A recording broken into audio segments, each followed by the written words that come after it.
Vida.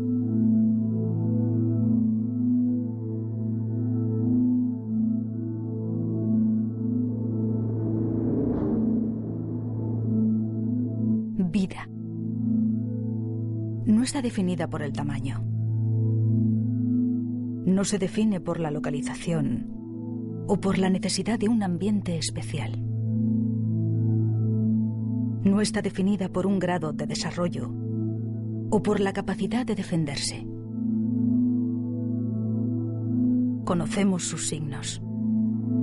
Es fácil de reconocer, aun a pesar de su pulso silencioso y sus ondas invisibles. Vida. La reconocemos cuando la vemos, pero la reconocemos todavía más cuando se nos va.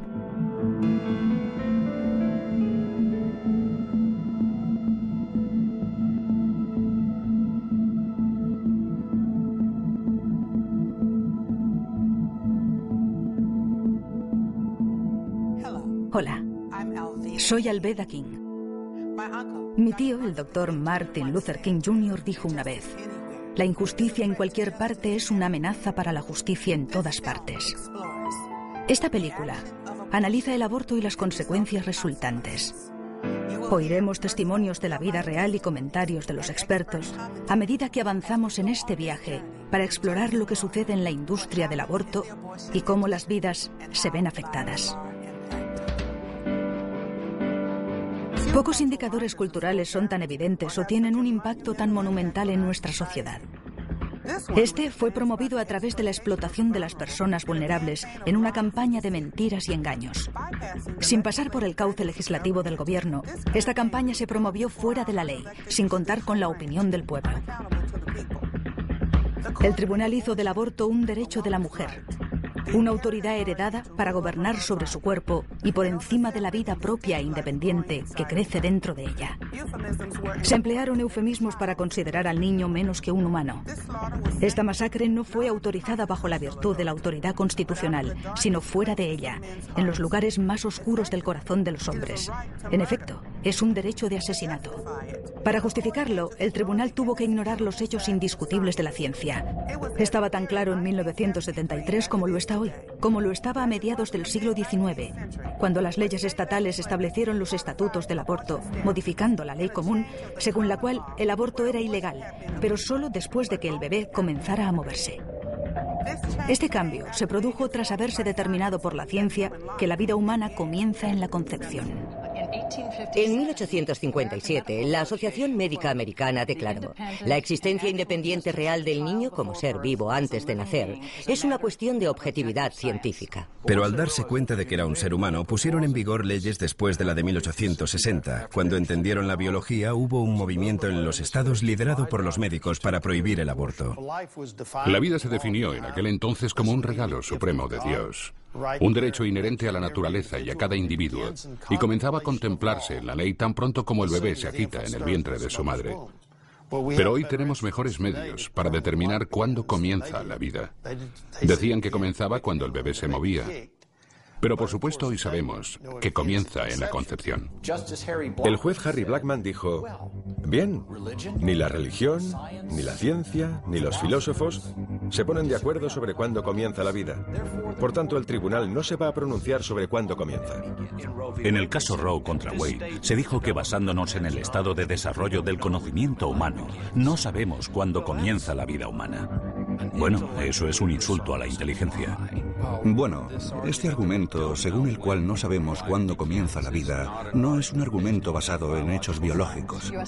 Un informe del Senado de los Estados Unidos establece que los médicos, biólogos y otros científicos están de acuerdo en que la concepción marca el inicio de la vida humana, de un ser que está vivo y es miembro de la especie humana.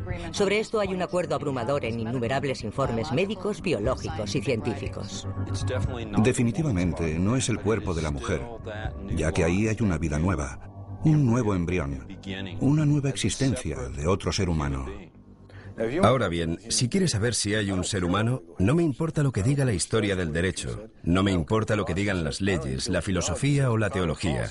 Como político lo que quiero saber es lo que dice la ciencia sobre cuándo comienza la vida humana, y eso ya estaba claro en el 73. Había un ser humano desde el primer día. La ignorancia sobre biología en general es asombrosa. Me refiero a que tenemos una situación en la que algunos políticos llegan y citan cosas del siglo XIII, diciendo que no saben cuándo comienza la vida. Quiero decir, cualquier persona seria sabe cuándo comienza la vida. Porque los libros de texto están ahí. La ciencia ha avanzado. Atención, atención, atención. Ruego a todas las personas congregadas ante el Honorable Tribunal Supremo de los Estados Unidos que se acerquen y presten atención, ya que va a dar comienzo la sesión. Dios salve a los Estados Unidos y a este honorable tribunal. Al tratar de lograr leyes para el aborto, el tribunal inventó un derecho para las mujeres que nunca había existido. Y se llevaron un derecho de los no nacidos que había existido siempre, sin ningún tipo de estatutos que lo afirmaran específicamente. Si toda persona de este planeta tiene un derecho inherente a la vida, este comienza cuando empieza el ser humano. No encuentro nada en el lenguaje o la historia de la Constitución que apoye el dictamen de la Corte. El juez simplemente modela y anuncia un nuevo derecho constitucional para las mujeres embarazadas. Juez Byron R. White. Los hechos científicos no se pueden cuestionar. Es de risa cómo algunas personas ponen estas cuestiones en duda. Lo que puede ver si compara el genoma y el ADN de la madre con el del embrión, incluso en la fase más temprana, es que se trata de dos individuos independientes y distintos. Distinto quiere decir que sería un ente separándose de su madre. No forma parte de ella, aunque se aloja en ella. Y si vas a todos los libros de texto, encontrarás que rotundamente dicen lo mismo. Que cuando usted tiene esos 46 cromosomas, cuando tiene ese género ya identificado, cuando tiene ese embrión propiamente definido y formándose, tiene todo lo necesario para continuar en su desarrollo hasta la muerte. Eso es el comienzo de la vida humana. Todos los manuales sobre embriología del mundo están totalmente de acuerdo en que desde las primeras etapas de desarrollo, desde el mismo principio, no formamos parte de otro ser humano. Somos nosotros mismos, seres humanos diferentes. La biología es muy clara respecto a cuándo comienza la vida. Es en la concepción. El latido del corazón en un ser humano en desarrollo por lo general comienza alrededor del día 23 o 25, apenas 3 semanas desde el comienzo del desarrollo. He hablado con cientos de abortistas y todavía no he tenido ninguno que en algún momento no me haya dicho «soy un asesino». Tony Laventino dijo, soy un asesino a sueldo y algunas personas me pagan por matar a sus hijos. Recuerdo que estaba en la clínica de abortos diciendo a otras mujeres que se trataba de un coágulo de sangre. Luego iba al cuarto de atrás para asegurarme de que el cuerpo estaba formado con tan solo 6 semanas. No son estúpidos. Ellos saben cuándo comienza la vida y saben que el aborto pone fin a esa vida en cualquier etapa. La mayoría de las mujeres no matarían a su hijo si se les dijera, es un ser humano. Tienes el derecho de matarlo, pero es un ser humano cuya vida está siendo eliminada. La mayoría de las mujeres no lo harían. Y tenemos que empezar a usar palabras verdaderas en lugar de utilizar eufemismos para encubrir las cosas. Producto de la concepción. Masa de tejido. Mire, usted es un montón de tejidos. Yo soy una masa, soy 100 kilos de masa de tejido. Todo ser humano sobre la faz de la Tierra es una masa de tejido, pero eso plantea la pregunta, ¿vamos a proteger a ese montón de tejidos o vamos a permitir que se destruya indiscriminadamente? Se supone que el gobierno es el protector de nuestra sociedad, guardián de nuestros derechos inalienables. Sin embargo, para toda su supuesta sabiduría, ni los tribunales ni la mayor parte de nuestros representantes electos afirman entender cuándo comienza la vida. ¿Por qué ignoran algo que es tan obvio para la ciencia? Podría ser que reconocer que la vida comienza en la concepción sería admitir su propia culpabilidad y la masacre de 50 millones de vidas inocentes. ¿Se imaginan un tribunal dando la espalda a la historia, a la ley, a los precedentes legales, dando la espalda a la Constitución de los Estados Unidos? Esa fue nuestra Corte Suprema y sus magistrados, dictaminando para regular los violentos asesinatos de los inocentes en el útero, violando el juramento del cargo y dando la espalda a millones de niños a quienes se les ha negado la vida. Hace más de una década, una decisión del Tribunal Supremo borró literalmente los estatutos de 50 estados que protegían los derechos del niño no nacido. El aborto a la carta se cobra ahora la vida de hasta 1,5 millones de niños no nacidos cada año. Una legislación sobre la vida humana terminaría con esta tragedia, que traspasará algún día el Congreso, y ustedes y yo no debemos descansar hasta que lo haga.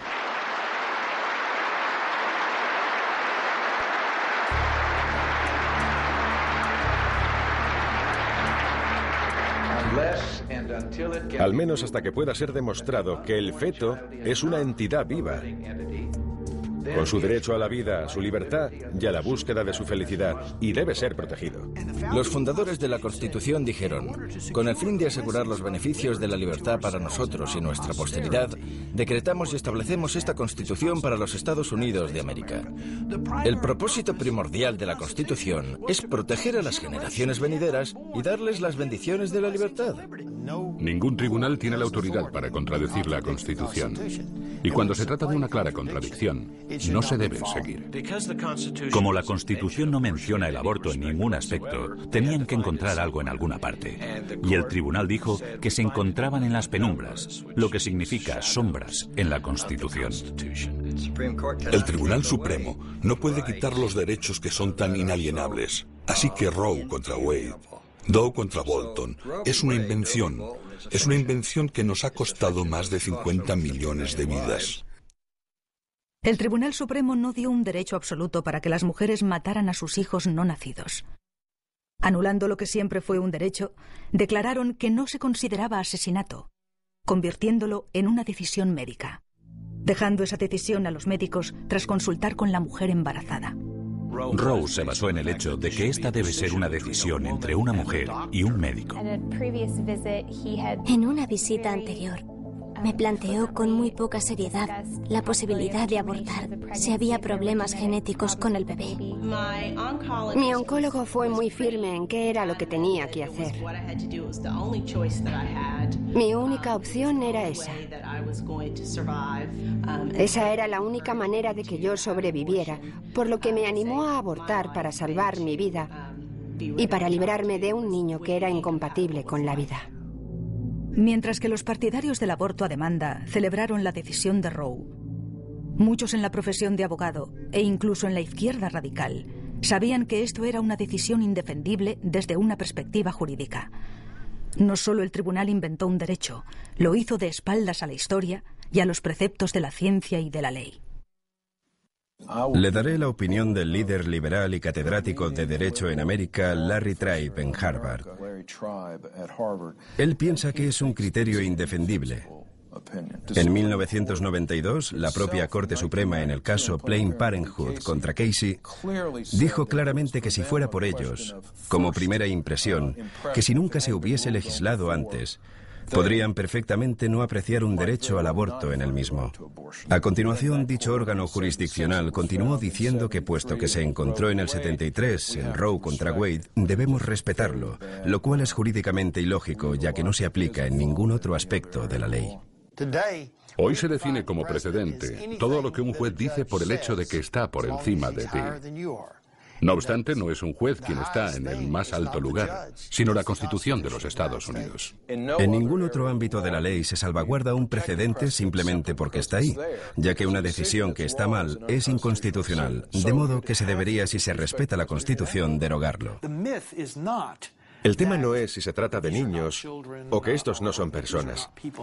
El tema es si podemos retirar la protección a los niños en el vientre, pero aferrarnos a ella para nosotros mismos. La realidad es que no podemos. En el momento en que se retira la protección a cualquier miembro de la familia humana, sea individual o de grupo, se la retiras a todo el mundo. El derecho a la vida está en la 5ª y en la 14ª enmienda de la Constitución. En ninguna parte queda recogido el derecho al aborto, así que los jueces han usurpado su papel como protectores de la Constitución, creando un derecho para el que nunca se tuvo la intención de estar en la Constitución. La ley regula incluso los tribunales. Y si nos negamos a reconocer ese principio básico, que los jueces están bajo la ley, entonces tendremos el caos. Pero eso no lo produce la ley. La ley es generada por los legisladores del Estado, o por el Congreso de Estados Unidos, o por una enmienda constitucional. No hay nada en la Constitución que diga que el Tribunal Supremo tiene derecho a generar leyes en cualquier área. Para eso está el poder legislativo.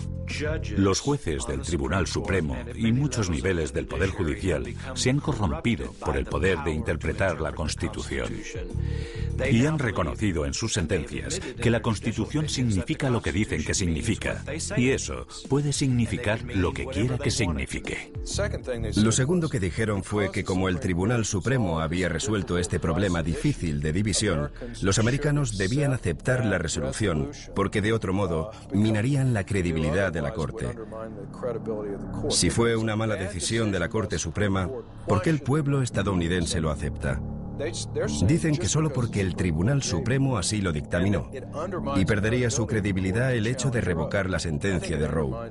Yo creo que lo que le quita credibilidad al tribunal es reafirmar a Roe. Su juramento es defender la Constitución correctamente. Si no van a derogar las decisiones que sean contrarias a la Constitución, y solo lo hacen porque ha sido así por un tiempo, creo que están violando su juramento. El ciudadano libre debe admitir que si la política del gobierno sobre cuestiones vitales que afectan a todo el pueblo son decisiones tomadas de manera irrevocable por la Corte Suprema, la gente ha dejado de ser su gobernante en la medida en que renuncia y deja todo en manos de ese tribunal. Bueno, ya lo dijo Abraham Lincoln en su discurso inaugural. Fundamentalmente dijo que si la Corte Suprema es el árbitro final de lo que dice la Constitución, entonces hemos dejado de ser nuestros propios gobernantes. Y el Tribunal Supremo es ahora nuestra ley. Un resultado predecible de la práctica de este derecho inventado puede verse en un segmento de nuestra sociedad.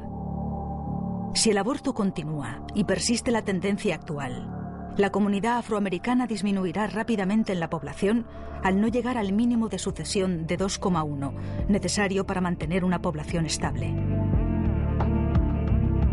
Con el tiempo, nuestra población se convertirá en políticamente irrelevante. Todo lo que hemos luchado y logrado hasta ahora en nuestra historia solo habrá servido para un efímero momento que marcó la diferencia y tenía algo que decir en el escenario político estadounidense. Silenciados en manos de los abortistas. En los Estados Unidos, desde el caso Roe contra Wade, alrededor del 10% de la raza blanca y el 28% de la raza negra han sido barridos por el aborto. De cada 5 mujeres africanas que quedan embarazadas, 3 eligen abortar. Todos los días, 1.452 en aborto son afroamericanos. Los afroamericanos constituyen el 12% de la población y básicamente el 36% de todos los abortos, por lo que están siendo afectados desproporcionadamente. Y el racismo de esto es muy claro. Ellos están teniendo abortos al doble de la velocidad que el resto de la sociedad estadounidense. Esto no ocurre accidentalmente. Las personas que abortan están siendo dirigidas. Después de 35 años de aborto, hemos perdido 14 millones de vidas. Realizamos el 25% de sus otros servicios, pero casi el 45% de los abortos que llevan a cabo. Cada mujer tiene que tener 2,1 hijos para mantener una población estable en un país desarrollado como en los Estados Unidos. Por primera vez en 2003, la población de negros estuvo justo por debajo del 2,1 de media. En los próximos años, la población actual comenzará a descender.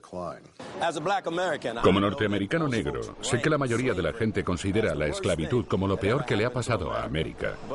Pero en virtud del hecho de que estoy viviendo aquí y ahora, sé que el aborto, ciertamente, no me hubiera permitido ese privilegio. Por eso digo que el aborto es lo peor que jamás le ha sucedido a América. Muchas personas consideran que la esclavitud fue el acto más atroz que el gobierno de Estados Unidos jamás ha tolerado.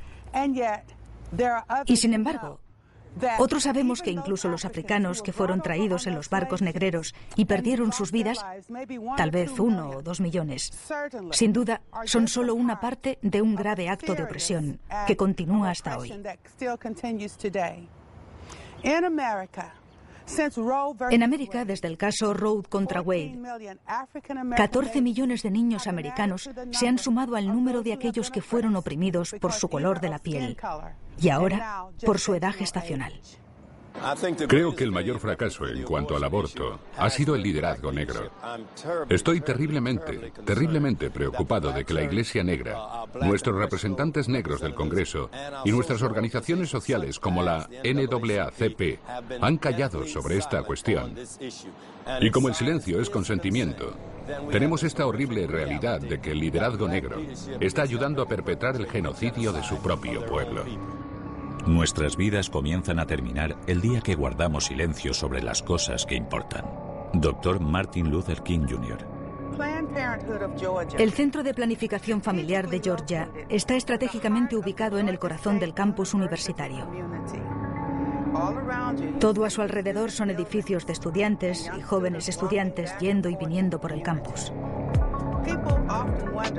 La gente a menudo se pregunta por qué los jóvenes tienen relaciones sexuales cada vez más y más temprano. Bueno, no es tan difícil de averiguar. Tenemos los centros de planificación familiar en el centro de sus universidades, no muy lejos de su escuela secundaria, y los jóvenes caminando de un lado a otro. Pueden entrar ahí y obtener anticonceptivos gratis o muy baratos y condones gratuitos. Y cuando los condones no funcionan y los anticonceptivos fallan, pueden ir directamente a abortar. Durante 20 años, las personas han organizado su vida íntima en torno a la disponibilidad del aborto como una vuelta atrás cuando la anticoncepción falla. Planned Parenthood es uno de los mayores distribuidores de anticonceptivos. Pero estos métodos de control de la natalidad fallan 2 millones de veces al año en los Estados Unidos. Así que lo que vemos, según el Instituto Alan Guttmacher, que es una filial de investigación de Planned Parenthood, es que casi 2 de cada 3 mujeres que abortan estaban usando anticonceptivos cuando quedaron embarazadas. Pero se autoconvencen maravillosamente, venden un producto que falla y a continuación le ofrecen a la gente el aborto para encubrir el fracaso de los productos vendidos por ellos mismos. Teníamos un plan para vender abortos y se llamó Plan de Educación Sexual. Consistía en vencer su timidez, separarlos de sus padres y sus valores y convertirnos en sus asesores expertos en relaciones sexuales. De manera que cuando recurrían a nosotros, les dábamos píldoras anticonceptivas de baja dosis o condones defectuosos para que pudieran quedarse embarazadas. Nuestra meta era conseguir de 3 a 5 abortos en niñas entre 13 y 18 años. Cuando atienden a los jóvenes, les hacen sexualmente activos. Afirman que si convencen a una chica de 16 años para que aborte, ella tendrá de 3 a 4 abortos más, porque seguirá siendo sexualmente activa y le darán anticonceptivos de baja dosis. Eligen la marca más barata del mercado y la venden como ayuda y nos tienen engañados a todos. Les dábamos una píldora de dosis muy baja que solo es efectiva si se toma a la misma hora todos los días. Las chicas no se las tomaban con precisión y si te olvidabas perdías la protección. Su actividad sexual iba desde una vez a la semana a 5 o 7 veces por semana. Si ella no tomaba la píldora correctamente, quedaba embarazada. ¿Y qué hacía cuando estaba embarazada? Nos llamaba. Nosotros éramos los expertos. Se utilizó un protocolo diseñado para superar todas las objeciones. En eso consistía la venta. Superadas las objeciones, conseguíamos su autorización, en este caso el aborto. Cuando nos llamaban, lo primero era tranquilizarlas y cuando reconocían que podían estar embarazadas, el asesor, realmente un televendedor, le decía lo que tenía que hacer. Les decíamos que nosotros podíamos ayudarles con su problema. Nadie tenía por qué enterarse y entonces venía la primera pregunta. ¿Cuándo tuviste tu último periodo? La chica le da la fecha a la llamada consejera y ella le dice, estás embarazada de 8 semanas. No le dice, podrías estar, sino estás embarazada. Así ha plantado la primera semilla en este largo proceso comercial. Y lo triste es que en la mente de esta chica, ella es la experta en embarazo. Y la siguiente pregunta ¿es una buena o una mala noticia? Evidentemente es una mala noticia, porque si el embarazo fuera una buena noticia, no estaría llamando a un centro de abortos. hijos. La chica responde, son malas noticias, y entonces la consejera avanza más para saber cuál es su miedo y reafirmarle en la decisión del aborto. Si ella dice, tal vez necesito pensarlo, le dice, tus padres te matarán o tendrás que dejar tu equipo de entrenamiento. El aborto está vendido. ¿Qué hay detrás de un nombre? A veces la gente se pregunta por qué Margaret Sanger eligió el nombre de Planned Parenthood para su organización. Inicialmente, Planned Parenthood se llamó Liga para el Control de la Natalidad. La gente pensaba que la palabra control era demasiado intimidante, muy amenazante. Por lo que dijeron, vamos a hacer que suene como algo agradable, planificación de la familia. Así que cuando la gente venga a nosotros, creerán que queremos ayudarles a planificar algo que es bueno para ellos. Así es como tenemos el nombre de Planned Parenthood, como un engaño. Planned Parenthood ayuda a las personas según la influencia de Margaret Sanger, su fundadora, para esterilizar a la gente, para abortar bebés, asesinar bebés y herir a las mujeres. Planned Parenthood lleva a cabo la mayor parte de los abortos en América. Todo bajo el nombre de algo que suena tan útil: planificación familiar. Margaret Sanger dijo que quería librar al mundo de las malas hierbas humanas. Los nazis dijeron exactamente lo mismo: vida indigna de vivir. Ella era una racista y eugenista, y el propósito de su organización, que se llamaba originalmente Liga Estadounidense para el Control de la Natalidad, fue resumido por uno de sus cabecillas en la revista The Birth Control, como que se iba a crear una raza de pura sangre. Otro de los principales cabecillas definió el control de la natalidad en una guía llamada Una luz segura para nuestra oscuridad racial.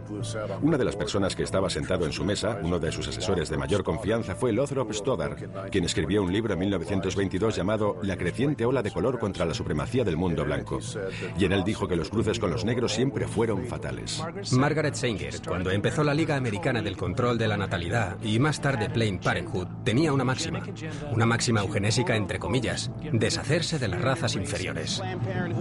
Planned Parenthood hoy se niega a admitir que Margaret Sanger era una racista. Queremos hechos, no palabras.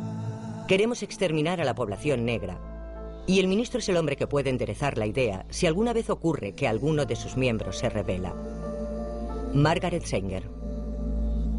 Aunque no existía ninguna conexión directa entre Margaret Sanger y Adolf Hitler, hay suficientes conexiones con los nazis para ver que su pensamiento estaba en consonancia con ellos y que compartían muchos de los mismos y retorcidos ideales. Es poco conocido, pero en los Estados Unidos la esterilización forzada de mujeres pertenecientes a minorías solo se detuvo en 1972. Varios cientos de miles de mujeres fueron esterilizadas contra su voluntad en el marco de la sentencia del caso Buck contra Bell del Tribunal Supremo de 1929. Cuando uno de los magistrados de la Corte Suprema dijo la famosa frase: 3 generaciones de imbéciles son suficientes.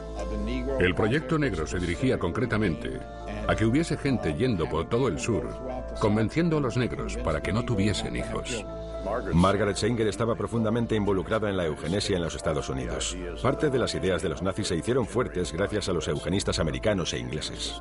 En la primera revista de Margaret Sanger, que se llamaba Revisión del Control de la Natalidad, publicaron artículos escritos por doctores del Tercer Reich. También sabemos que en la Alemania nazi había un doctor, Hans Harmsen, que escribió todas las leyes de esterilización para el Tercer Reich. Luego, después de la Segunda Guerra Mundial, Hans Harmsen formaba parte del grupo que inició la filial alemana de la internacional Planned Parenthood Federation. Así que hay una gran cantidad de conexiones entre las atrocidades que ocurrían en la Alemania nazi y Planned Parenthood. Si bien la esterilización forzada de mujeres negras terminó en 1972, el movimiento eugenésico continuó y tiró abajo las leyes estatales en 1973 con la sentencia de Roe contra Wade. Aunque el método había cambiado, el resultado seguía siendo el mismo. Pero ahora, los eugenistas serían capaces de seguir matando bebés e hiriendo mujeres en una escala superior. Con la orientación en las comunidades minoritarias y el fomento de los abortos a una tasa lo suficientemente alta, se podía asegurar una disminución de la población de los que Margaret Sanger consideraba malas hierbas. Planned Parenthood no es más que el envoltorio de una campaña eugenésica que comenzó hace un par de siglos. Este holocausto en toda la comunidad afroamericana está basado en el racismo de Planned Parenthood. La mayoría de la gente se familiarizó con Roe en el caso de que el aborto fuera durante el primer trimestre. Fue el caso de Doe contra Bolton, centrado sobre Sandra Cano, el que hizo posible el aborto durante los 3 trimestres. Esta decisión ha permitido matar a un ser humano plenamente viable hasta el mismo día de su nacimiento. Ahora los abortos se practican durante los 9 meses de embarazo, no por el caso de Roe contra Wade, sino por Doe contra Bolton. Se dijo que por la salud de la madre, el aborto se puede realizar durante los 9 meses de embarazo, pero el problema fue que la salud se definió como la salud mental. ¿Y qué diría una joven asustada sobre si tiene problemas o sobre si puede finalizar su embarazo? Diría que sí, y eso se marcaría en el informe psicológico. Más del 60% de la gente no creía que los abortos se realizaban pasadas las 20 semanas. Por desgracia, el aborto se ha despenalizado durante todo el camino hasta el momento del nacimiento. Una vez que la protección de la vida fue retirada durante los 9 meses de embarazo, Planned Parenthood aceleró su programa eugenésico mediante la colocación de la mayoría de sus centros abortistas en barrios de minorías. La Federación Americana Planned Parenthood coloca sus abortorios en barrios de minorías y realiza la mayoría de los abortos a mujeres de estas minorías. Sabiendo que no van a conseguir la aprobación de la gente, ni de las legislaturas de la mayoría de los estados, ni del Congreso, quienes tratan de legalizar el aborto se han armado con mentiras y estadísticas falsas. Saltándose las leyes de gobierno, le dieron al tribunal evidencias artificiales. En Naral, habitualmente hacíamos hincapié en el drama de cada caso, no en las estadísticas de masas, pero cuando hablamos de estas últimas, la cifra era siempre de 5.000 a 10.000 muertes al año. Confieso que yo sabía que las cifras eran totalmente falsas, y supongo que los otros también. Dr. Bernard Nathanson, cofundador de Naral. Los números reales antes de la legalización del aborto eran de 40 a 70 mujeres muertas cada año por los abortos en los Estados Unidos. Ahora el problema está en que esos casos fueron muy publicitados y después del caso de Roe contra Wade los tuvieron tapados. Así que creemos que de 50 a 100 mujeres mueren cada año por el llamado aborto seguro y legal, probablemente todavía sin precisar en los Estados Unidos. Que buscan poner fin a las leyes que protegen a los no nacidos, encontraron los peones perfectos para llevar a cabo su cruzada mortal. Mujeres bien preparadas fueron conducidas a atacar a sus hermanas vulnerables. Su manipulación les hizo creer que su apoyo al aborto les haría la vida mucho mejor. Tanto Norma McCorvey como Sandra Cano, cuyos nombres estarán ligados para siempre con el asesinato de los bebés no nacidos, nunca abortaron. Dieron vida a sus hijos, mientras los astutos abogados utilizaban sus nombres para aspirar la vida de millones de niños, también llamados hijos no deseados. Sarah Weddington y Linda Coffey necesitaban una mujer embarazada que firmase los formularios, que firmara en la línea punteada. Yo no soy una persona de sobresaliente, nunca lo fui. Cuando llegué yo, fui como el premio que estaban esperando. Mire, yo era analfabeta, ¿sabe? Yo no era... Yo estaba sola en el mundo. Quiero decir, trataba de vivir cada día. Ellos lo sabían. Y se aprovecharon de eso. Pero se juntó todo. Me acerqué a ella inocentemente. No tenía dinero y necesitaba el divorcio y tener a mis 2 hijos en casa. Pusieron en mí su punto de mira. Si una mujer y un hombre trabajan, ¿no deberían ser capaces de hacer la misma cantidad de trabajo si es la misma ocupación? Para mí esto no tenía sentido, pero dije que sí. Yo no tenía conocimiento de que esto tenía que ver con el aborto o con el intento de legalizar el aborto. Fui a la oficina de Linda Coffey. Yo trataba de leer lo que firmaba. Y me decían, oh no, no te preocupes por eso. Somos tus amigas, vamos a ayudarte. Nunca tuve que ir a ninguno de los procedimientos judiciales. Lo único que hice fue firmar los papeles que llevó el caso de Roe contra Wade adelante.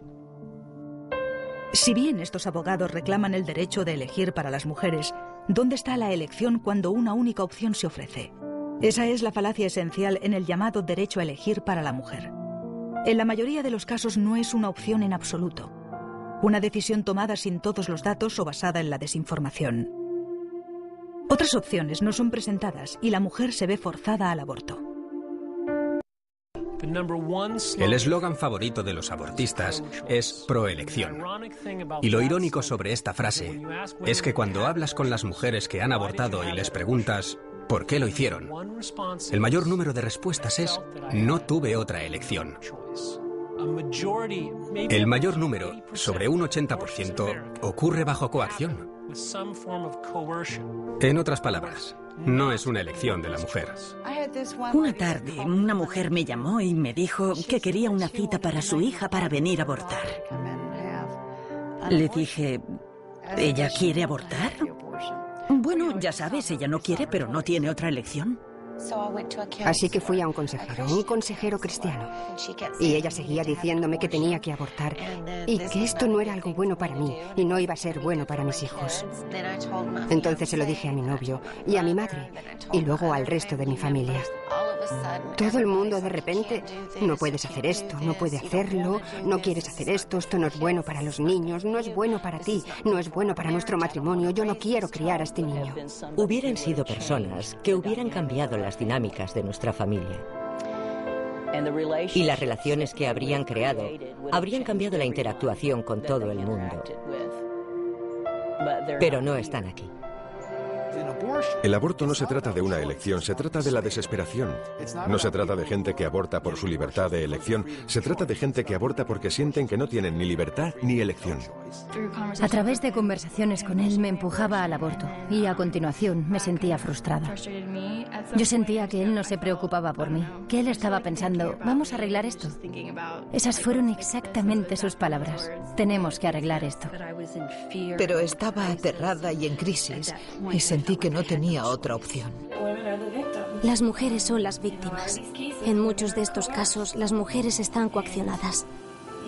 Y estando en crisis y con remordimientos, es cuando deciden hacerlo. Las mujeres se sienten amenazadas, porque si no abortan, serán castigadas por ello.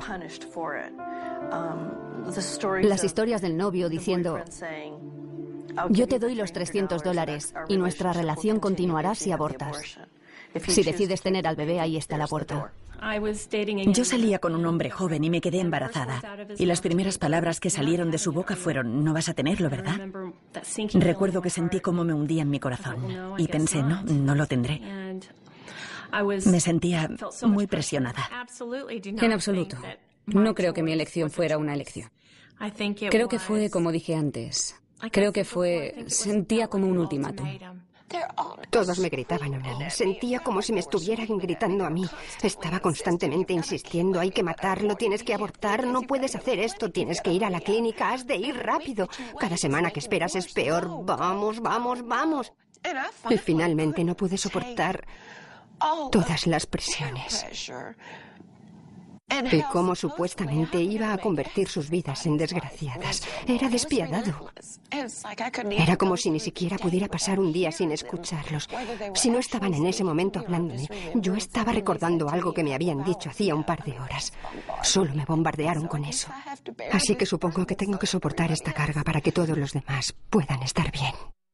Con demasiada frecuencia, mediante la coacción, las mujeres llegan a abortar, convencidas de que tienen un problema y que mediante este procedimiento saldrán de él.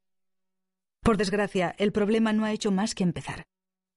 Las consecuencias físicas y emocionales de su decisión a menudo son devastadoras. Estas van más allá de los 9 meses que habrían llevado a su bebé, e incluso más tiempo del que tarda un bebé en llegar a la edad adulta. No olvidemos los cambios que se observan en estas chicas entre el antes y el después. Provocar un aborto va directo a la esencia de lo que somos como mujeres y al hecho de que estamos comprometidas a dar vida. La experiencia de un aborto nos deja verdaderamente una huella. Hay algo que le ocurre a la mente de una mujer una vez que pasa lo que yo llamo esa fina línea. El aborto es tan vergonzoso y secreto que muchas mujeres no le dicen a nadie que han tenido un aborto. No dicen nada durante 20, 30, 40, 55 años. A veces hasta su lecho de muerte. Nadie sabe por qué callan hasta traumatizarse. Puede tener consecuencias psicológicas para la mujer a corto o a largo plazo. El mismo Tribunal Supremo dijo en el caso de González contra Carhart que esto no es siempre igual. Hay que tener en cuenta que algunas mujeres tienen consecuencias negativas por el aborto. Ella decía, Bien, estoy bastante segura de que lo que tienes es un trastorno de estrés postraumático por el aborto que tuviste cuando tenías 14 años. Y yo dije, eso es lo que me pasa. Siempre pensé que tenía una gran depresión, o que era bipolar, o todas esas cosas que otros médicos me diagnosticaron. Definitivamente fue mi aborto lo que había causado un trauma emocional grave durante tanto tiempo. Cada vez tenemos más hombres y mujeres que han sufrido abortos, hablando de ello y dando testimonio del dolor y la desesperación que el aborto les ha provocado. Dan testimonio del hecho de que el aborto no solo no solucionó sus problemas, sino que creó más. Su testimonio hace imposible que cuando otros lo escuchan queden indiferentes. Escuchar la voz de mujeres que han abortado es positivo para otras. Lo que hemos intentado contar durante décadas, ahora lo cuentan esas voces, que el aborto es algo malo. Las mujeres luego llegan a lamentarlo profundamente. Sufren años de pesadillas y ansiedad, y un dolor y una angustia increíble. ¿Por qué tantas mujeres como yo tienen sueños sobre sus hijos? Especialmente en mi caso, en el que no pensé en él como en un hijo, pero he tenido pesadillas y sueños sobre hijos. Conozco a un montón de mujeres que han sufrido pesadillas, oyendo bebés que lloran en la noche, incapaces de relacionarse con el resto de los niños. El temor a ser descubierta. ¿Qué pasaría si la gente supiera lo que he hecho? Cuando la gente cree que eres una mujer piadosa, no tienen ni idea de que has matado a 4 personas. La aflicción y la pena a veces casi me entierran. Después salí de allí y me fui a casa. Supongo que eran las hormonas o lo que sea que haga aflorar las emociones. Realmente ya había pasado todo y solo recuerdo arrinconarme y tirar de mi pelo rizado pensando, no me lo puedo creer, no puedo creer que haya hecho esto. En lugar de pasar 9 meses en crisis por un embarazo, he pasado por cerca de 20 años de infierno en la tierra. Precisamente por ejercer mi derecho a elegir. A las mujeres les dicen constantemente que no sufrirán daños por el aborto. No me dijeron que tendría pesadillas sobre mi bebé. No me dijeron que lo lamentaría tan profundamente que preferiría matarme a seguir viviendo. Son 10 minutos y no tendrás que pensar en ello de nuevo. Eso es mentira. Uno de los efectos más devastadores del aborto en algunas mujeres es el suicidio. Algunos estudios han indicado que las adolescentes que tienen un aborto son hasta 6 veces más propensas a quitarse la vida en el año en el que pusieron fin a su embarazo. Muchas más mujeres piensan incluso en suicidarse en un intento de acabar con el dolor que sienten. No podemos saber el número exacto, pero los suicidios y los intentos de suicidio entre las mujeres que han tenido un aborto son una realidad que los del otro lado no quieren admitir. Pensé que la única manera de escapar del tormento era arrebatarme la vida. Y viendo el lío en el que estaba, subí como pude y me metí en la bañera llena de agua. Y con una hoja de afeitar me corté las muñecas. Me dejé caer ahí y el agua se tiñó de rojo. No es algo que se pueda decir que ocurre de una manera consciente. Como estoy realmente muy triste por haber abortado, voy a tomar estas drogas. Solamente tenía en el fondo una profunda sensación de vacío, por lo que no merecía la pena vivir. Y por eso tramé cómo acabar con mi vida. Tantas veces. Me diagnosticaron depresión clínica en 1991. Estoy segura de que provenía de los abortos. Me volví extremadamente suicida después de mis abortos. Hasta el punto que he tratado de quitarme la vida un par de veces. Vino una chica de 12 años mascando chicle y con aspecto despreocupado. Abortó. Volvió 2 semanas después para su chequeo. No salía de la habitación. Abrimos la puerta y allí estaba. Se había cortado las venas con un trozo de vidrio.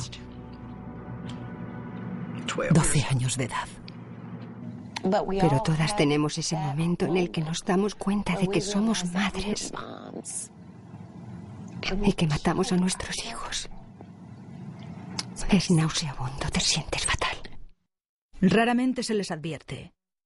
Rara vez se cuenta a las mujeres la historia completa de dónde se están metiendo cuando autorizan a un abortista a matar al bebé dentro de ellas. aunque conocen las consecuencias y los efectos posteriores como el cáncer de mama y otros traumas femeninos. Incluso si solo afectara a la mitad de las mujeres o un cuarto de las mujeres, ¿no sería mejor dejar que sepa en lo que les puede afectar su elección? ¿No sería apropiado hacerles saber todos los riesgos potenciales? Los gobiernos advierten sobre otros peligros. Cada paquete de cigarrillos, cada bebida alcohólica, todo envase de medicamentos lleva una advertencia con los riesgos potenciales para la salud.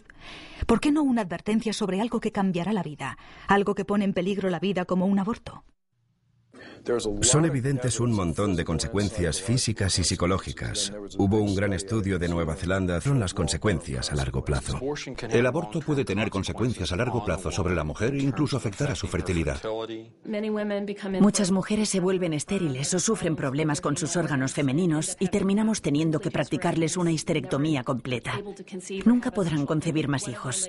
A una de nuestras pacientes, la fuerte potencia de la máquina de aspiración del aborto le causó el colapso de las trompas de falopio y nunca pudo tener más hijos. El aborto es una cirugía y conlleva importantes riesgos.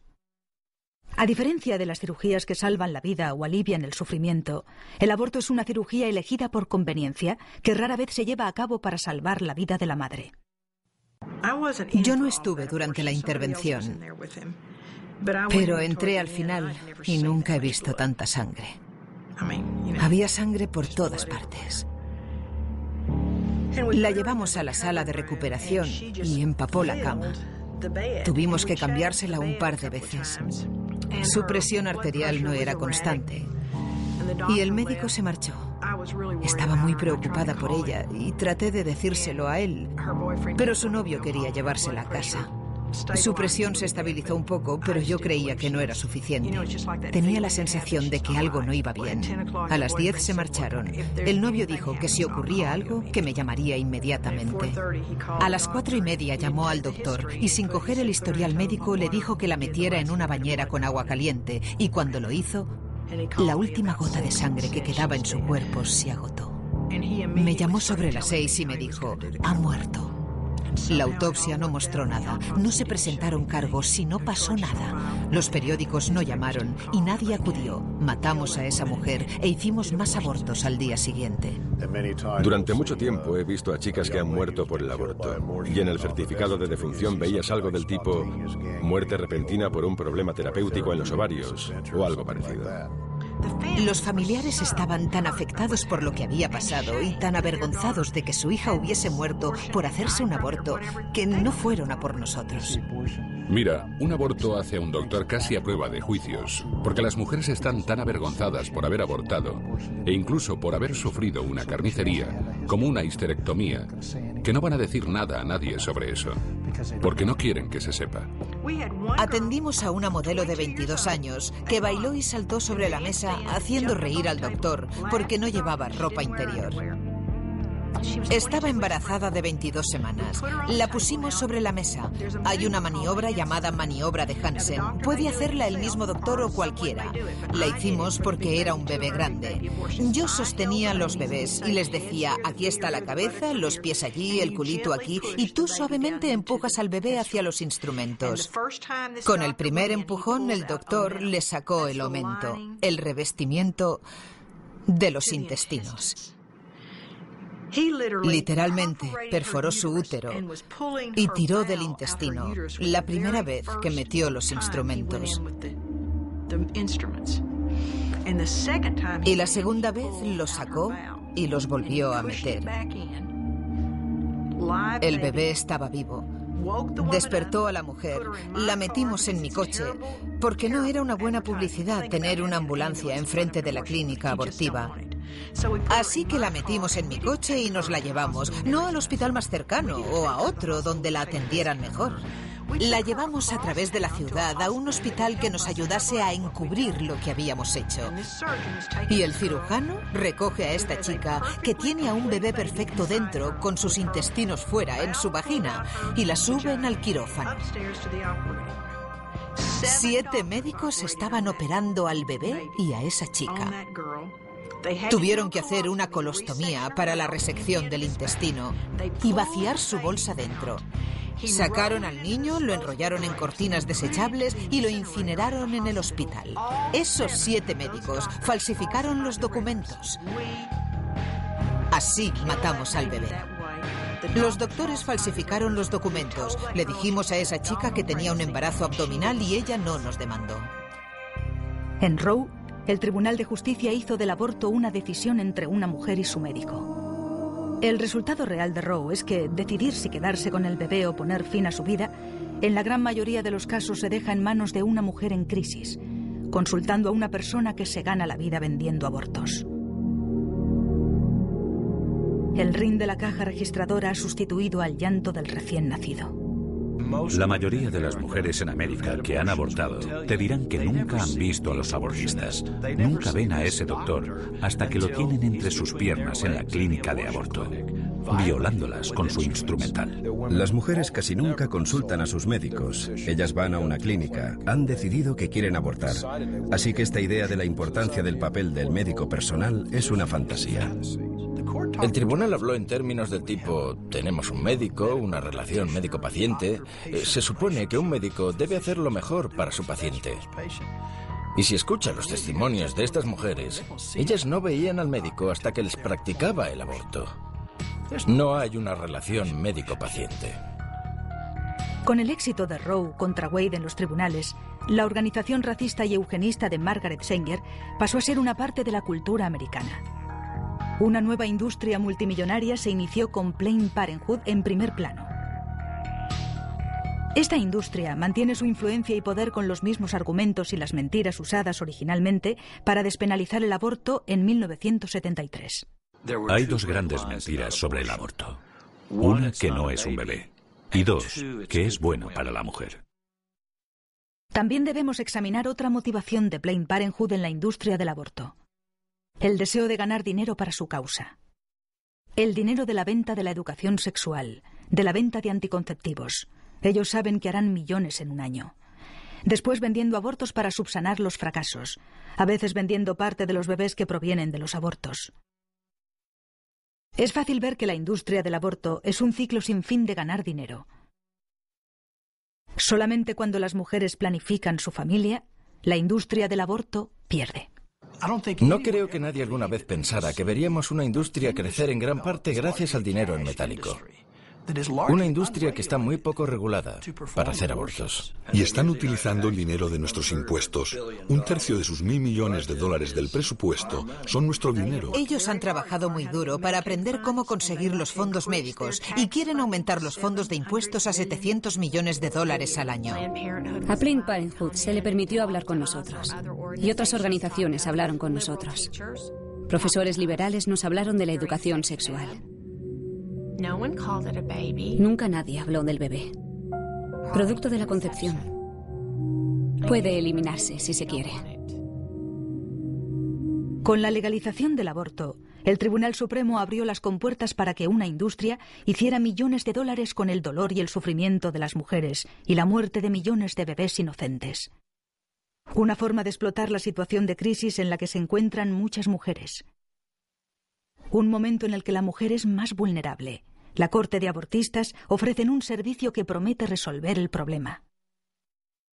Pero a diferencia de otras empresas, dejan a sus clientes tener que lidiar con las consecuencias, sin ofrecer una garantía o la devolución cuando su producto resulta defectuoso.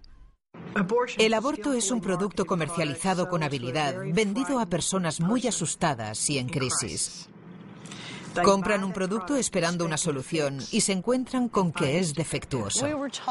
Se nos dijo que teníamos que facturar $40.000 por fin de semana para permanecer aquí. Después supimos que era mentira, que él solo quería aumentar su beneficio, sus recursos, ya sabes. El aborto es un negocio muy lucrativo. Por eso pusimos clínicas durante 30 años. Se amortizaban en el primer mes. Era un centro de beneficios y estábamos en el buen camino para abrir más clínicas. En realidad, nuestro plan era abrir 3 clínicas más en 1983 para que yo pudiera ser millonaria en el 84. Hay un montón de dinero en juego. Nosotros nunca aceptábamos cheques personales. Aceptábamos tarjetas de crédito, pero a regañadientes. Siempre alentábamos a las mujeres a llevar dinero en efectivo. ¿Y eso por qué? Bueno, no hay que declarar el dinero en efectivo, amigo. Llegaban para trabajar 2 o 3 horas y hacer de 20 a 30 abortos, coger su dinero e irse. No les importaba si el instrumental estaba limpio o si estaba frío. Solo querían coger su dinero y marcharse para continuar su día. Había unos recibos en cada formulario. Recogían los recibos de cada aborto y los traían a la oficina para hacer balance. Les pagábamos en efectivo sin ningún tipo de documento de impuestos. Pero estoy segura de que la gente que se gana la vida matando a niños no lo declara a Hacienda, ¿no crees? Nunca sabremos a ciencia cierta cuánto dinero genera, porque la industria del aborto se esconde detrás de las faldas de sus pacientes en lo que se denomina privacidad médica. Cuando una organización gana millones y millones de dólares practicando abortos, y a veces en una comunidad hay un propietario único que tiene el monopolio sobre el mismo, ¿por qué no promover entonces más abortos si más abortos significan más dinero? Más dinero significa que pueden volver a las arcas del gobierno, como en el caso de Planned Parenthood, y decir, mira todo lo bueno que estamos haciendo, y pueden pedir más dinero al gobierno. Planned Parenthood se está expandiendo ahora. Se están construyendo gigantescos abortorios anticipándose a la socialización de la medicina, porque tienen la esperanza de que si un demócrata se convierte en presidente de los Estados Unidos, habrá una medicina pública y podrán cobrar entre $1.000 y $1.500 por aborto, incluso durante el primer trimestre, y que todos serán pagados por el gobierno. El abortista tiene un interés económico en que la mujer aborte porque se le paga por hacer ese aborto. No se le paga si no lo hace. Entonces, ¿qué cree usted que él va a aconsejarle? Sabíamos cuántas personas, cuántas llamadas teníamos y qué porcentaje se llegaba a realizar. Y sus argumentos se basaban en ese porcentaje de abortos completados. Y llegaron las primas y se podía hacer mucho dinero con eso. Si ayudar a las mujeres fuera la esencia de la industria del aborto, el servicio de llamadas para acabar con la vida de los bebés se ofrecería por mucho menos dinero, pues normalmente son caros. Las clínicas podrían seguir en el negocio y obtener beneficios. Pero esto no es así. El abortista y el abortorio prosperan aprovechándose de las mujeres en crisis. Muy pronto ya no se trataba de vender abortos a otras mujeres, se trataba de dinero. Vi la posibilidad de hacer mucho dinero. Contestaba el teléfono en mi casa por la noche porque no podía permitirme perder un aborto. Solo les dejábamos ver si sus test de embarazo se volvían positivo o negativo y teníamos en la pared un gráfico que mostraba cómo son el test positivo y el negativo. Si era positivo, nuestra gente estaba preparada para cogerla del brazo y apretarla. Si veías que estaba confundida, apenada porque se acababa de enterar de que estaba embarazada, si estaba preocupada, la cogías del brazo y le apretabas, consiguiendo su atención, y le decías, si dispones de dinero nos encargamos ahora mismo. Me hicieron una prueba de embarazo. Me dijeron que era positiva y me preguntaron si tenía dinero. Me dijeron que si no lo tenía ese día tendría que volver y me costaría más dinero porque estaba justo en el punto de la semana 13.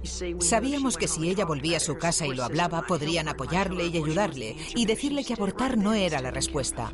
Pero si ella rectificaba en ese momento, la atendíamos. Sin embargo, un porcentaje de las pruebas de embarazo eran negativas. No todas daban positivo.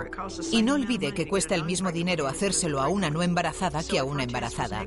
Así que si el test daba negativo, teníamos una técnica de venta diferente. Le decíamos, la prueba da negativa, pero este test no es suficientemente sensible para detectar un embarazo de poco tiempo.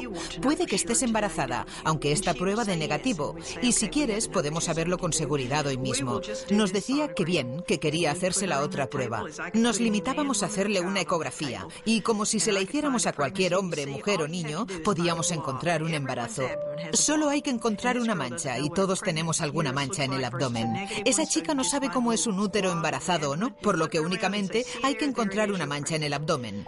Le dices, mira, aquí está, estás embarazada. Ella se conmociona, la coges del brazo y le dices, mira, si tienes dinero podemos hacernos cargo esta misma noche. Sabemos de una chica de 16 años que le dijeron que estaba embarazada. Le hicieron el aborto. Tú no ves lo que te hacen. No había ningún bebé y ella se suicidó. En la investigación cogimos sus papeles y no había progesterona. No estaba embarazada. Me refiero a los estudios que hay que muestran que el aborto es malo para la salud de la mujer, la salud física y emocional.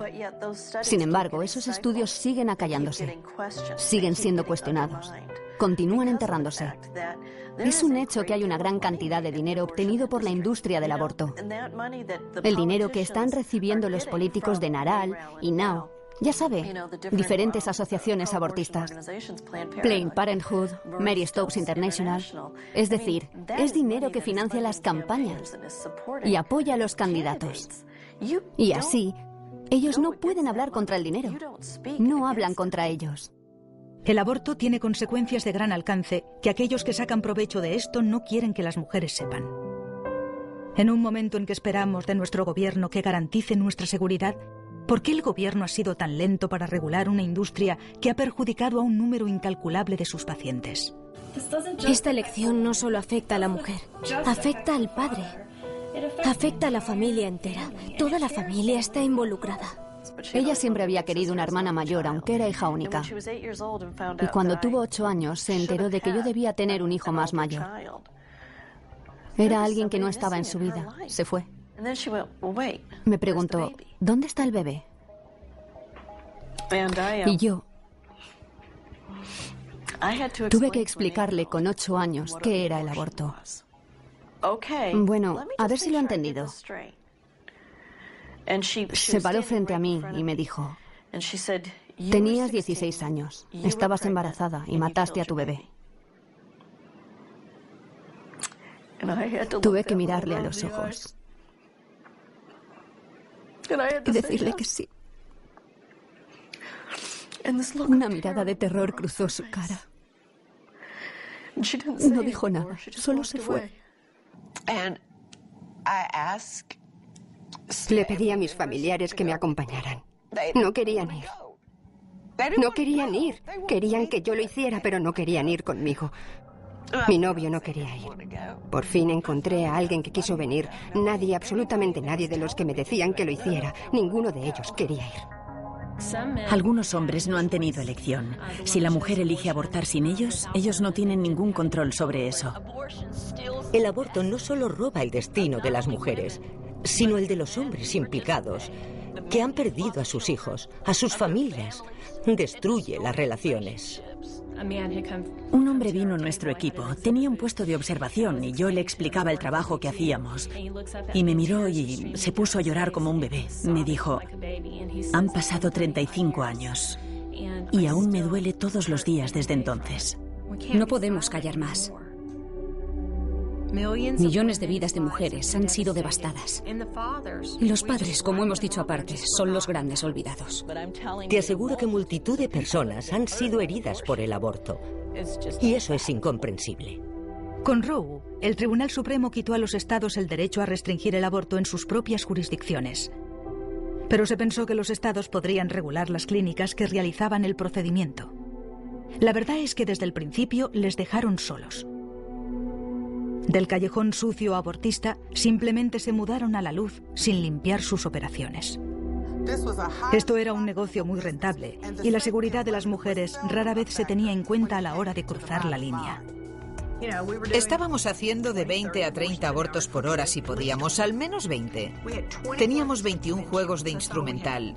Eso es todo lo que teníamos, así que no podíamos llevar los instrumentos fuera para limpiarlos, esterilizarlos, bajar la temperatura de la esterilización durante 20 minutos y luego enfriarlos.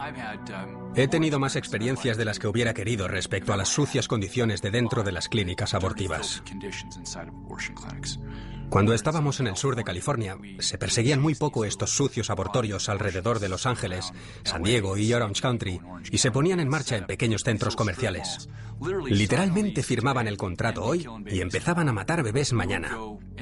Nos gustaría ir a escarbar en sus cubos de basura y coger los recibos de caja tirados y los bebés que acababan de ser arrojados, obviamente violando todos los códigos de salud. Teníamos una tasa de infección de alrededor del 75%, solo por no esterilizar el equipo. Nuestra tasa de complicaciones al final de mi época, el último año y medio, fue que 1 de cada 500 tenía una intervención quirúrgica importante que cambiaba su vida o moría. Pero como no existen estadísticas reales y si podíamos lo tapábamos y no informábamos, ninguno de los nuestros fueron contados nunca. Es increíble las condiciones en las que trabajaban nuestros operarios y en las que he estado personalmente.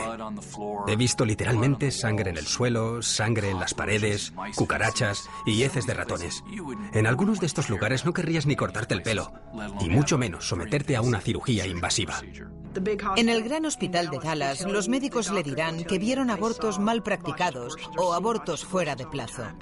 Una de las razones de la regulación de las clínicas abortivas en Texas fue la denuncia de los abortos ilegales. Una chica murió y fueron a examinar la clínica. Utilizaban instrumentos oxidados y no tenían ni esterilizador ni agua caliente. La vida de la mujer que decide abortar a su bebé nunca será lo mismo. No habrá un día en que esta decisión no le vaya a afectar de alguna manera. Físicamente, emocionalmente o espiritualmente. Las consecuencias de quitar la vida a un bebé no son solo de ella. Los hombres y mujeres que trabajan en la industria del aborto pagan también un precio. El ver el asesinato de bebés inocentes día tras día supone una enorme carga emocional.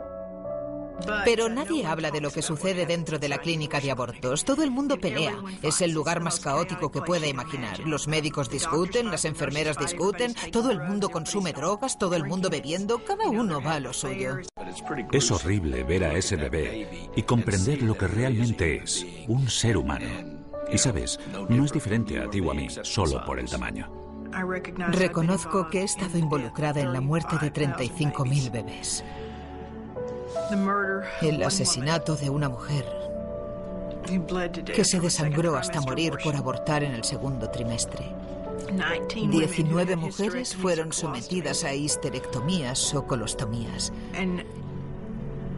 Y nunca apareció en los periódicos, no hubo denuncias. Pero con lo que no pude lidiar fue con el hecho de haber quitado la vida a mi propio hijo con un aborto. No se puede tratar con la muerte y la mentira diariamente sin acabar tremendamente afectada por ello.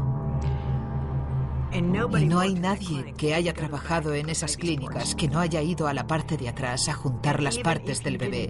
Y aunque no lo hayas hecho, ves los trozos ahí, en la toalla. Me reclutó un compañero ginecólogo que estaba practicando abortos en ese momento para poner el ecógrafo sobre el abdomen de las mujeres que iban a abortar. Se veía como el feto era perseguido por el abortista y al final muerto, absorbido, desintegrado. Yo ya sabía que algo no iba bien.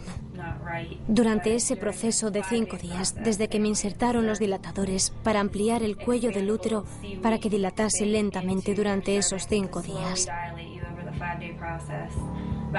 Sobre el tercer día, estaba recostada sobre la mesa de examen y mi bebé comenzó a patalear mucho.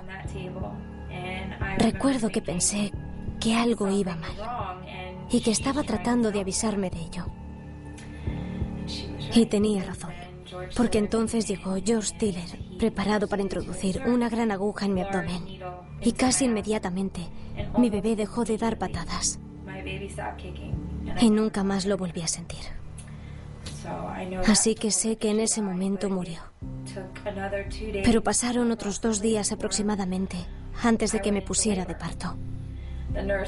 La enfermera llegó, miró debajo de la sábana y decidió que ya había dilatado bastante y me llevó a otra habitación.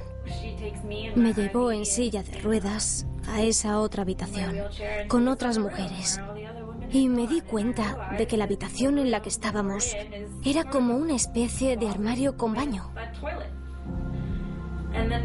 Y la enfermera me dijo que me apoyara en ella para empujar a mi bebé en el inodoro.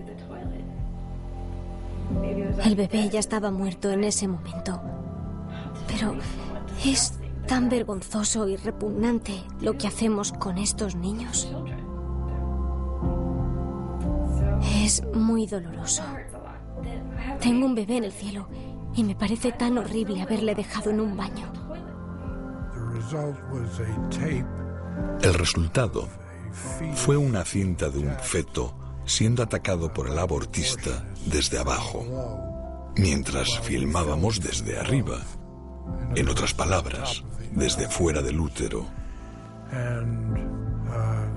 Y los resultados de esta película no solo fueron espantosos y horribles, sino que mostraron la realidad de un feto que se desgarra vivo, en color. No era un ecógrafo en blanco y negro. Lo vivimos en color. Sacar la cabeza era muy difícil, más aún a las 20 semanas.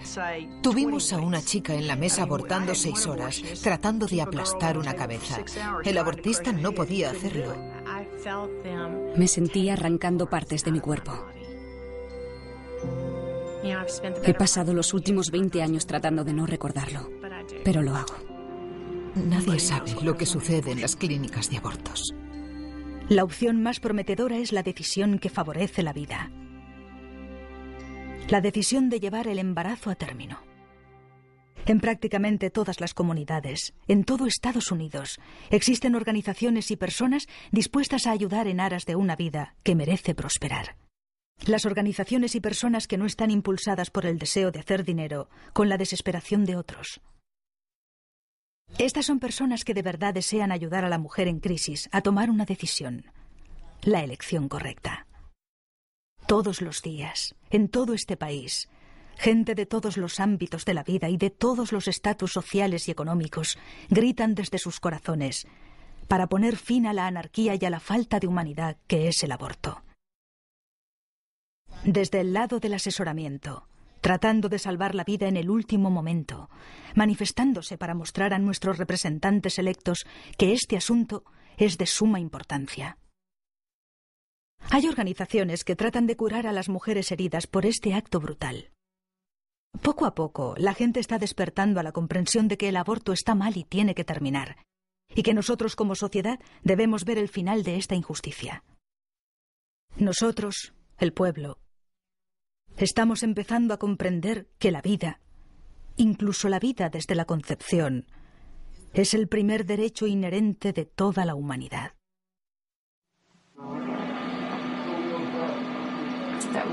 Justo aquí, el latido del corazón.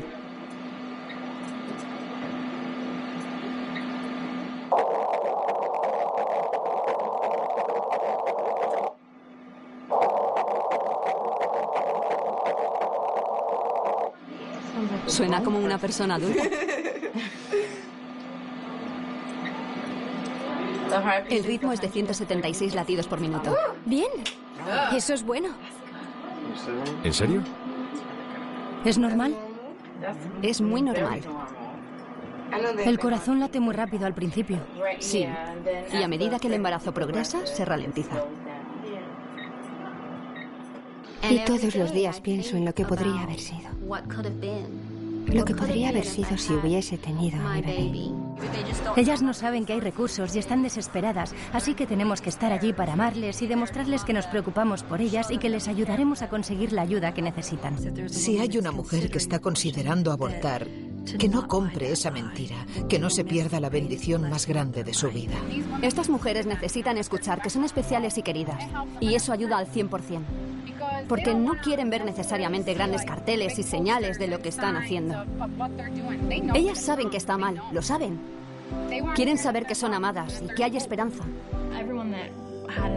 Todas las que habían tenido un aborto me estaban alentando a no abortar. Me avisaron del error. Me dijeron que no lo hiciera. Cuando estás luchando por tu vida, necesitas saber por lo que estás luchando. Y si por lo que estamos luchando es por la vida, entonces, ¿cómo vas a destruir una vida en el esfuerzo de esa lucha? Es hipócrita. ¿Sabe? Estoy luchando muy duro para salvarme a mí misma. ¿Voy a matar a otra persona para conseguir eso? Cuando comparto lo que he hecho, tengo la esperanza de que pueda llegar a una mujer con la verdad sobre el aborto, para que no haga la misma elección que hice yo, que ella no compre la mentira. Una vez que sanas del aborto, todas las cuestiones de tu vida se evaporan, se esfuman, se resuelven. Tenía que dejarlo ir. Tenía que dejar que Dios me perdonara. Y una vez lo hice, una vez que realmente le puse un rostro a este asunto, no he vuelto a tener problemas con la depresión. Fue casi una decisión exclusiva de la madre, y básicamente era como si el niño ni siquiera importase. Es solamente un asunto de salud de la madre al 100%. Sabíamos que habíamos hecho lo correcto a pesar de todo. Y ella, en el momento que nació, respondió completamente como un bebé recién nacido. No hay ninguna razón para pensar que pueda pasar algo después. Estoy embarazada, de 2 meses y medio. Si lo mira en términos de continuidad, yo sé que a los científicos nos gusta dividir. Y por supuesto nosotros dividimos las cosas en categorías diferentes, porque así es como lo vemos. Esa es la mejor manera de considerar los hechos científicos que estamos encontrando. Pero el hecho no cambia la entidad genética, que ya tiene un género que continuará hasta la muerte. Lamentablemente, creo que si en algún momento uno de sus padres me hubiera pedido que no abortara, me habría quedado definitivamente ese bebé. Yo llevé mi bebé a término y lo di en adopción.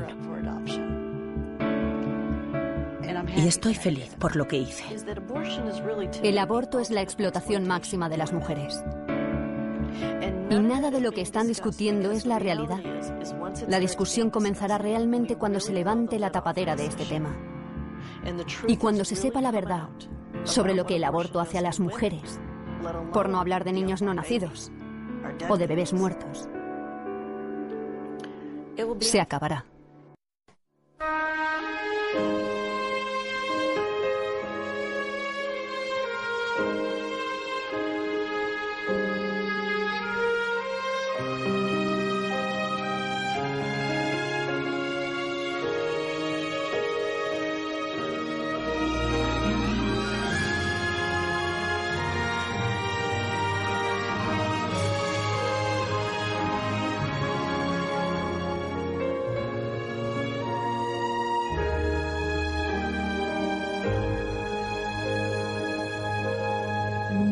Be still when your back's against the wall.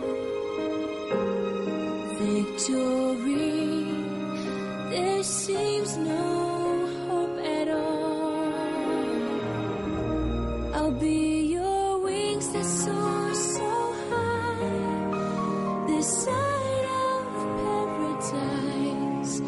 Now be still until strong. Here I am, I'm your fire when it's cold. Here I am, I'm your guide when you lost your road. I'm your armor in the fields of war, when the enemy storms the door.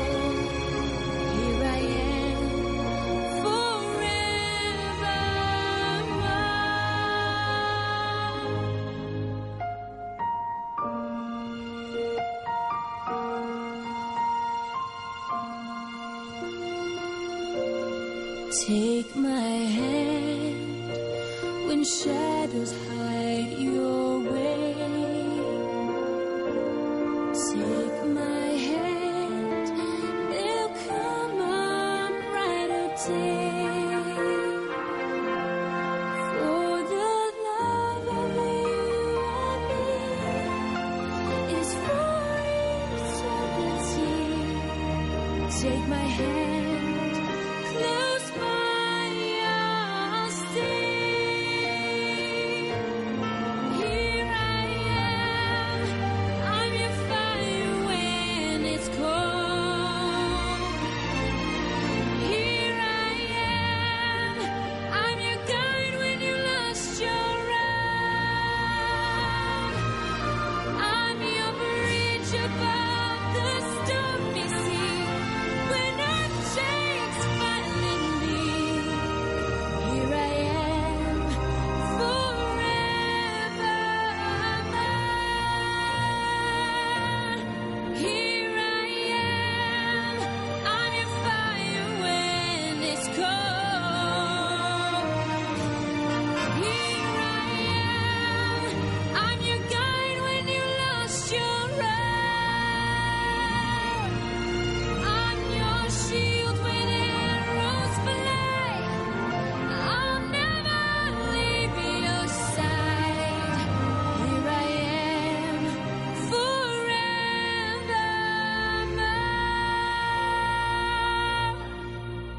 Here I am.